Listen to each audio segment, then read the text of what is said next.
Hey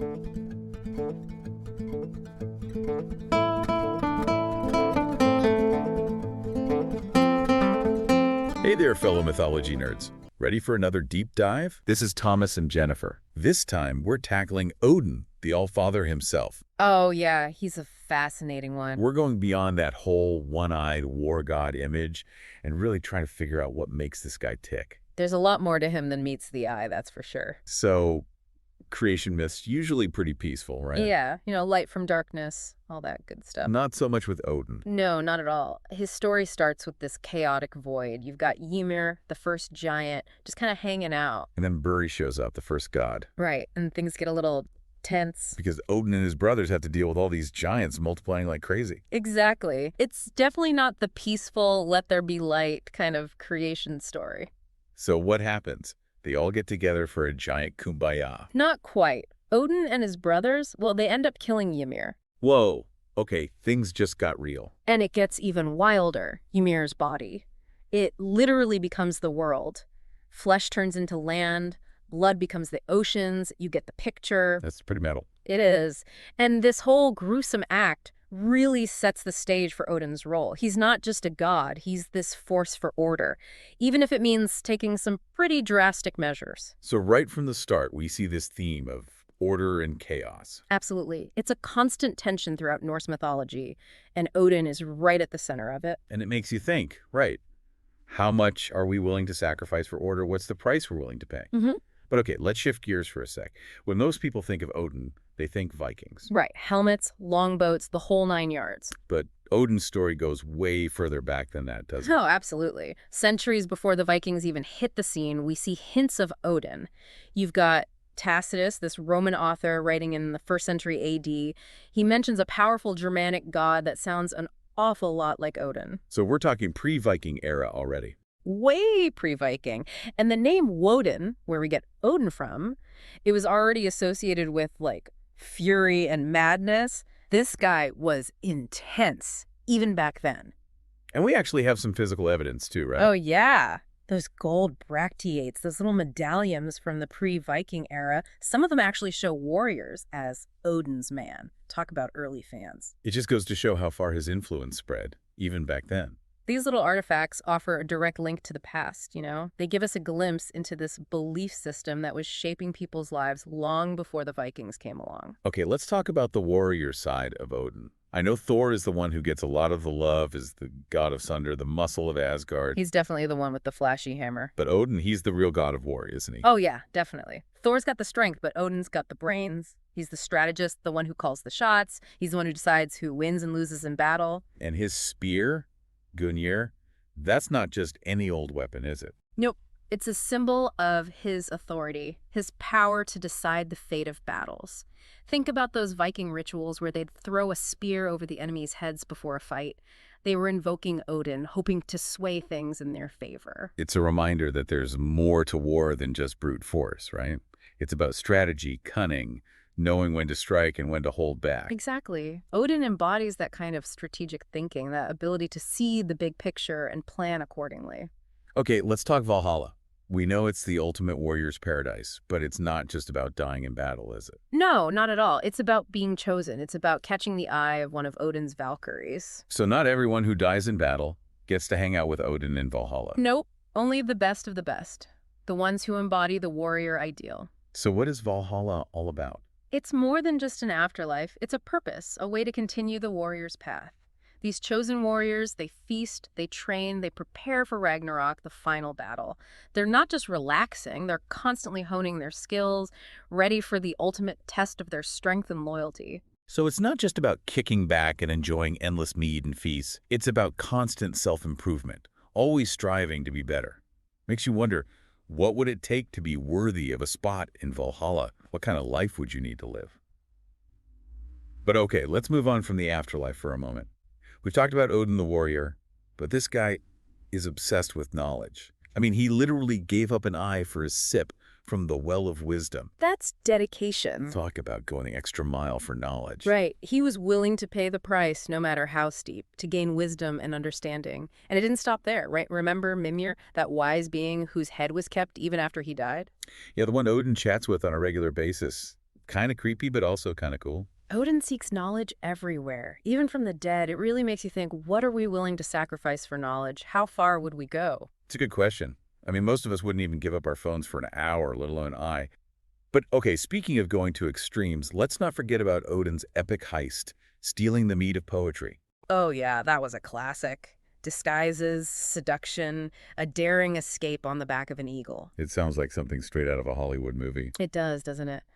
But that story actually tells us a lot about the importance of poetry and storytelling in Norse culture.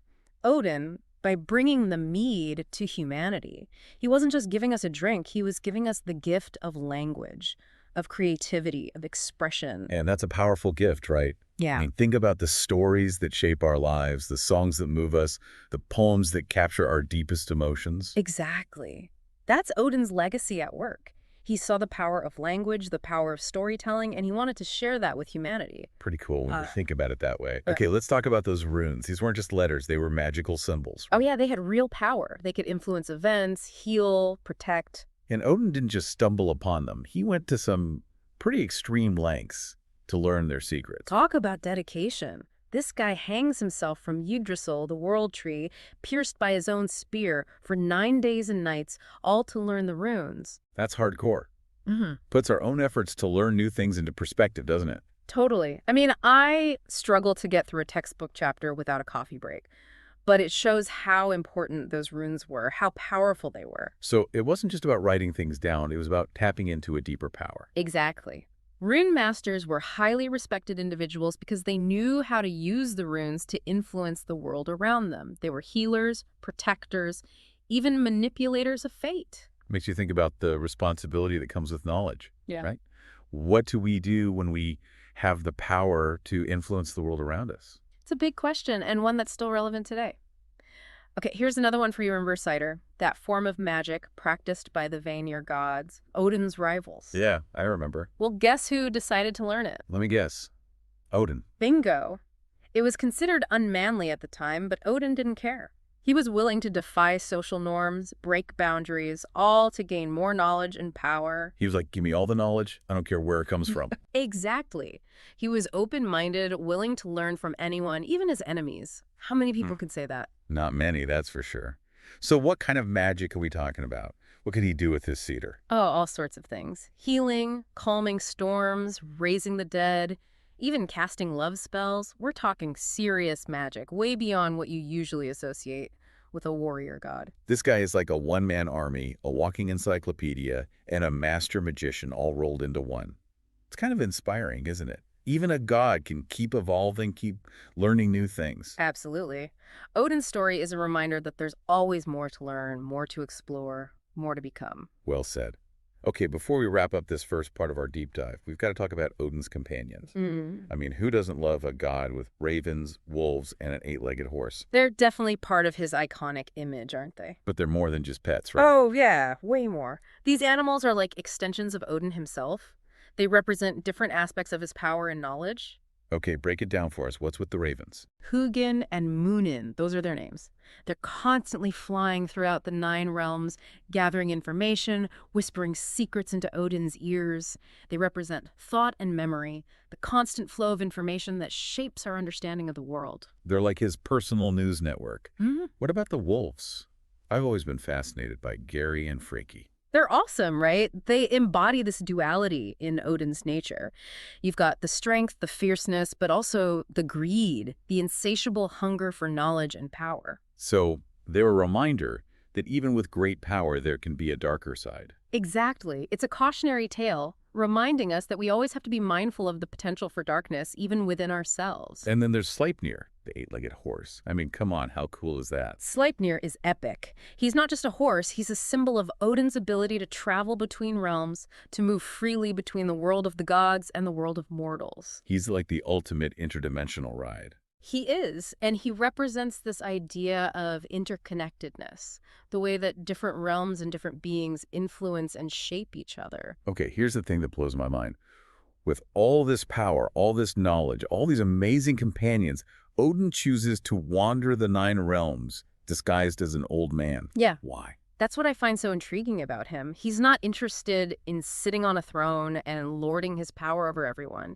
He wants to experience the world firsthand, to learn from mortals, to test their limits, and maybe even discover something about himself along the way. It's humbling, right? Even a god can learn from us mortals. Absolutely. Odin's story reminds us that there's always something new to learn, something new to discover, no matter how much we already know. So he's not just observing from afar, he's actively engaging with the world with all its complexities and contradiction. Exactly. He's not just a distant, all-powerful deity. He's someone who walks among us, learns from us, maybe even struggles with the same doubts and desires that we do. It makes him a lot more relatable, wouldn't you say? Definitely.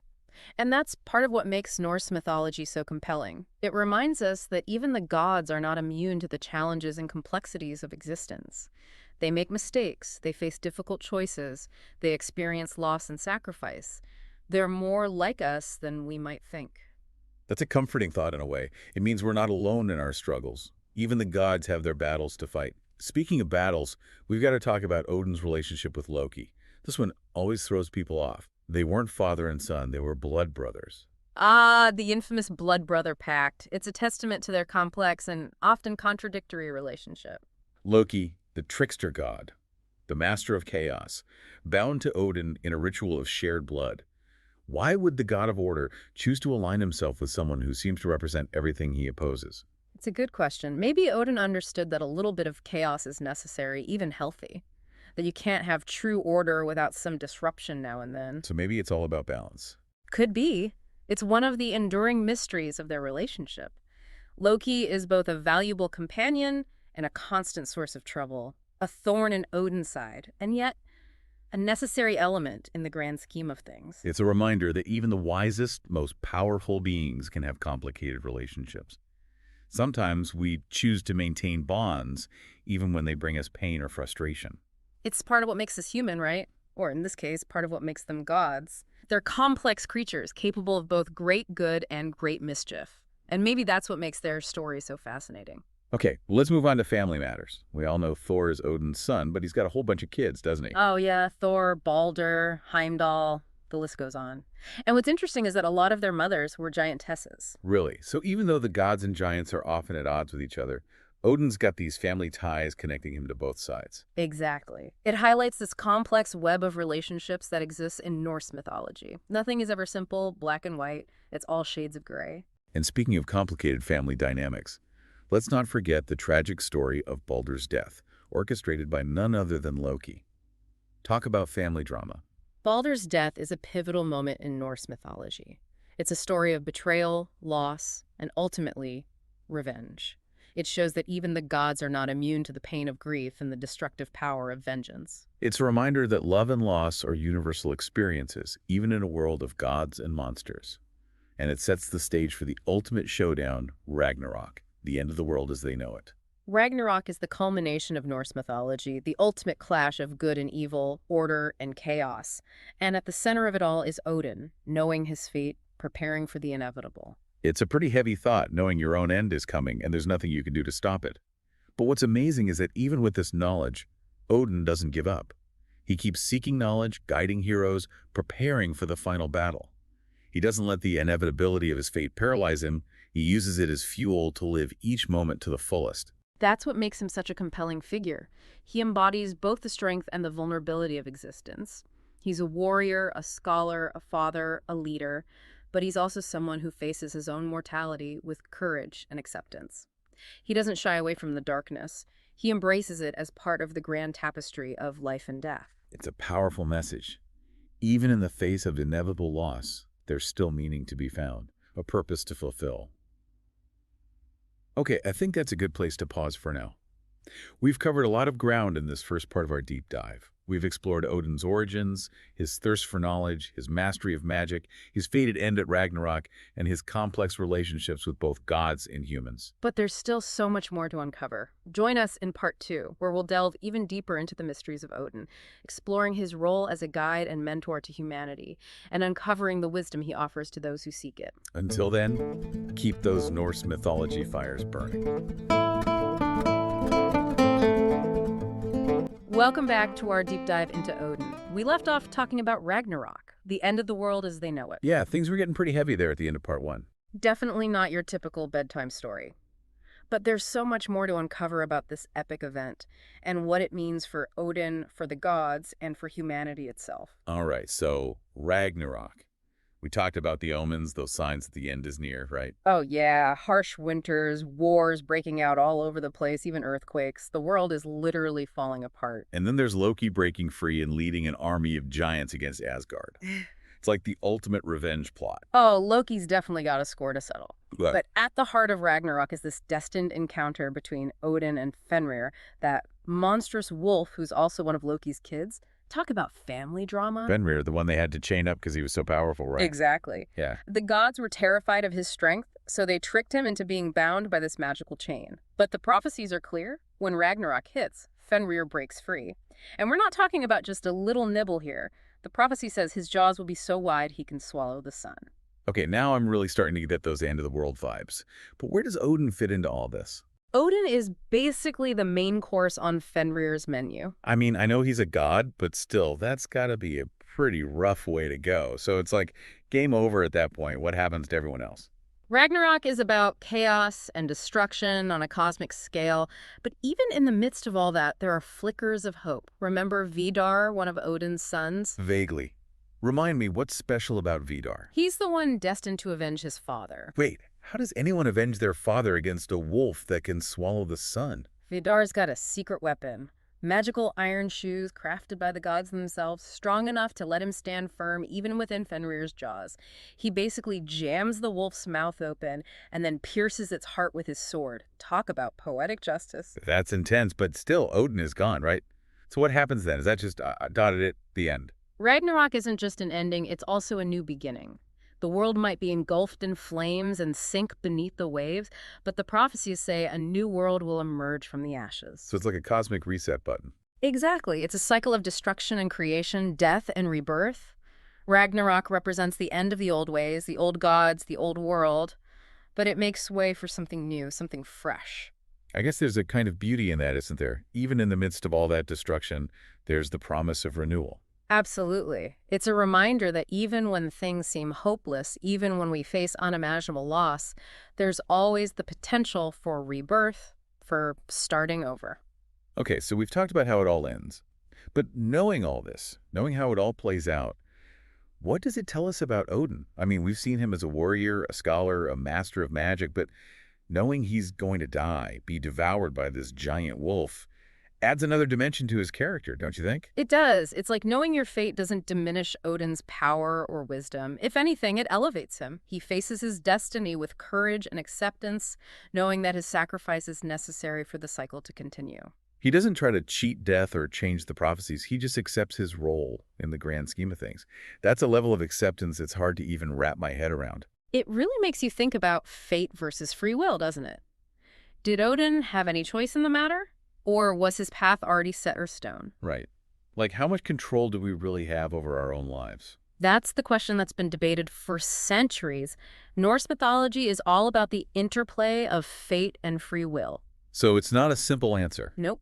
The Norns, those weavers of destiny, they definitely play a role, but individuals still make choices, face the consequences of their actions.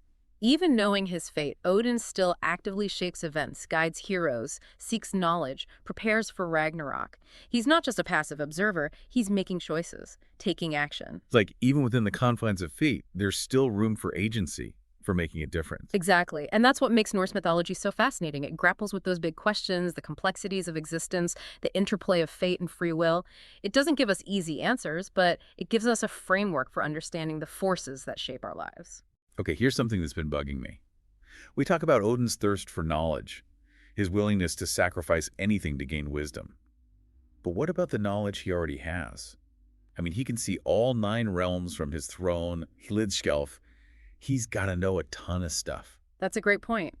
Odin's omniscience, his ability to see across realms and perceive events as they unfold, raises some interesting questions.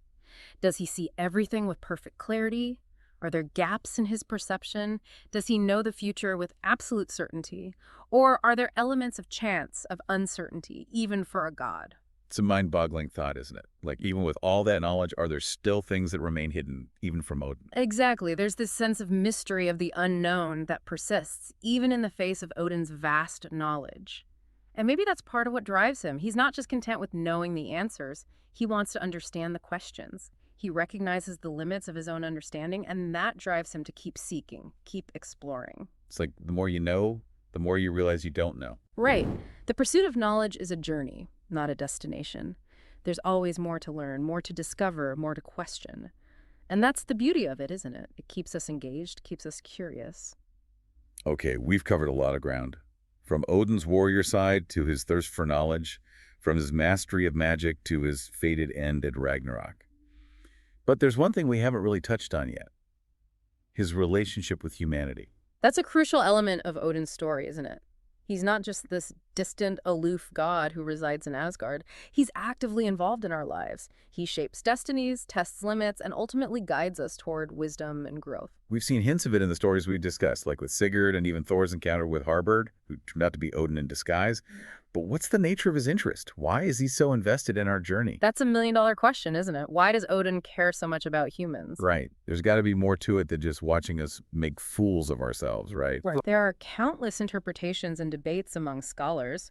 Some believe Odin sees humans as instruments in his grand schemes, pawns to be manipulated in this cosmic game of chess. It's kind of like a puppet master. In a way, yeah. But others see him as a more benevolent guide, a mentor figure who wants to help humanity reach its full potential. So, two very different perspectives. Yeah. The manipulator versus the mentor. It's interesting that both can exist within the same figure. Exactly. And that's what makes Odin so fascinating. He defies easy categorization. He embodies contradictions. He challenges our assumptions about the nature of divinity and about our own place in the cosmos. Well, I think we've reached a natural stopping point for now. We've explored a lot of ground, from Odin's origins, his thirst for knowledge, his mastery of magic, his fated end at Ragnarök, and his complex relationship with gods and humans. But don't worry, there's more to come. In Part 3, we'll delve even deeper into Odin's relationship with humanity, exploring specific myths and legends that illustrate his interactions with mortals, and uncovering the wisdom he offers to those who seek it. Join us for the final chapter of our Odin Deep Dive, where we'll unravel the mysteries of the All-Father and discover what his story can teach us about our own lives and our own potential.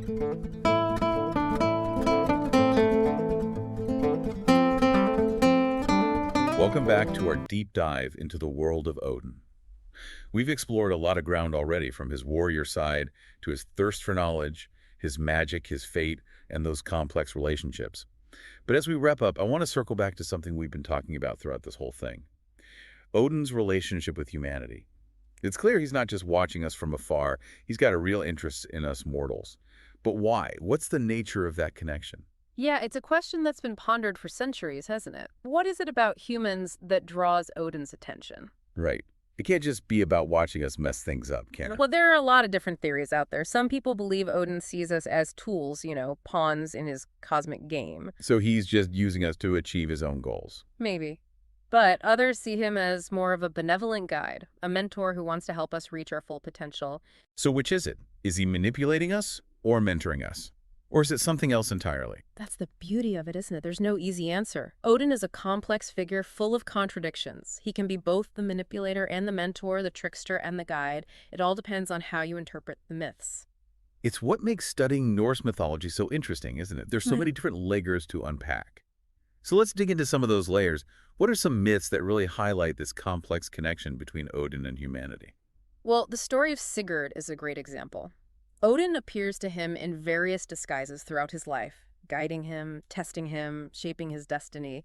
He sees the potential in Sigurd, and he pushes him to become the hero he's meant to be. It's like Odin's playing the ultimate game of chess, using humans as his pieces. Maybe. Or maybe he's more like a coach, training us to be the best versions of ourselves. But the point is, he's actively involved in our lives, shaping our destinies in ways we might not even realize. And it's not just about individual heroes like Sigurd. Odin's influence goes way beyond that. He's the one who gave humanity the runes, remember? Right. And those weren't just for writing grocery lists. Exactly. They're powerful symbols, tools for understanding the world, for connecting with the divine. By giving us the runes, Odin empowered us. He gave us the ability to shape our own destinies, to create, to connect, communicate on a deeper level. It's almost like he was giving us the keys to the kingdom.